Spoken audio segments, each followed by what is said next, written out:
একটা অন্যতম বড় ট্রানজিশনাল ফেজ।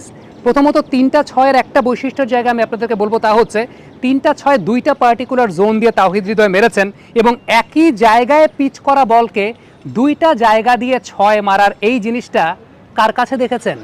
বাংলাদেশের ক্রিকেটে এই কাজটা এর আগে করেছেন মুশফিকুর রহিম।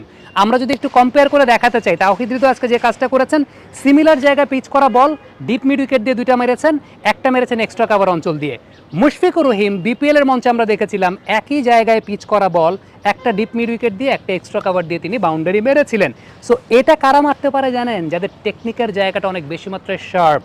এবং সবচেয়ে উল্লেখযোগ্য ব্যাপার ছিল তাওহিদ হৃদয়ের ক্ষেত্রে, যেটা আমরা আমাদের বাংলাদেশের ম্যাক্সিমাম ব্যাটারদের ক্ষেত্রে প্রবলেমের জায়গাটায় ভুগি, সেটা হচ্ছে ফ্রন্ট লেগ ক্লিয়ার করতে না পারাটা। খেয়াল করে দেখেন, সুইপ করে যে ছক্কাগুলো মেরেছেন, সেই সুইপ করে মারা দুইটা ছক্কাতেই তাওহিদ হৃদয় ইনিশিয়ালি অ্যাক্রস ফেজে গেলেও বলটাকে কানেক্ট করার সময় কিন্তু ফ্রন্ট লেগটাকে ক্লিয়ার করেছেন। সামনের পাটা খেয়াল করে দেখেন, সামনের পাটা আপনি ক্লিয়ার করতে পারছেন সুইপ শট খেলার সময়। আমরা অনফিল্ডের পর্দায় কিন্তু আপনাদের জন্য বিভিন্ন ড্রিলও দেখিয়েছিলাম যে সামনের পা ক্লিয়ার করে সুইপ শট প্র্যাকটিস আপনি কিভাবে করতে পারেন। তাওহিদ হৃদয়ের এই ৬-২টা সেটার একটা অনেক বড় উদাহরণ, যে আপনি ডিপ মিড উইকেট ক্লিয়ার করার সময় ফ্রন্ট লেগটাকে ক্লিয়ার করছেন।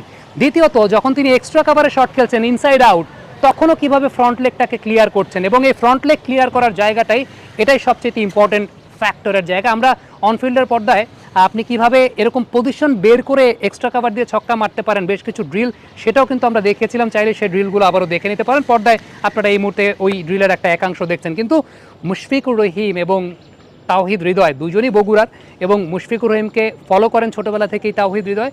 আমার কাছে যে বিষয়টা মনে হয় সেটা হচ্ছে বাংলাদেশের ক্রিকেটে ওই যে পালা বদলের জায়গাটা, যে আমার হলো শেষ তোমার হলো শুরু, ওই যে মুশফিকুর রহিমের যে লেগাসিটা, ওই লেগাসিটার ধারক এবং বাহক বাংলাদেশের ক্রিকেটে তাওহিদ হৃদয়।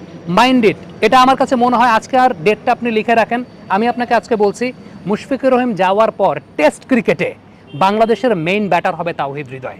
তাকে সেভাবেই গড়ে তোলা হচ্ছে, তার নিজের মধ্যেও সেই প্রস্তুতির জায়গাটা আছে। এবং ডোমেস্টিক ক্রিকেটে মূলত লঙ্গার ভার্সন ক্রিকেটে তাওহিদ হৃদয়ের ট্র্যাক রেকর্ড কিন্তু অনেক বেশি। ক্রিকইনফো গিয়ে দেখেন তার অ্যাভারেজ কত, তার হাইয়েস্ট কত এবং তার স্ট্রাইক রেট কত।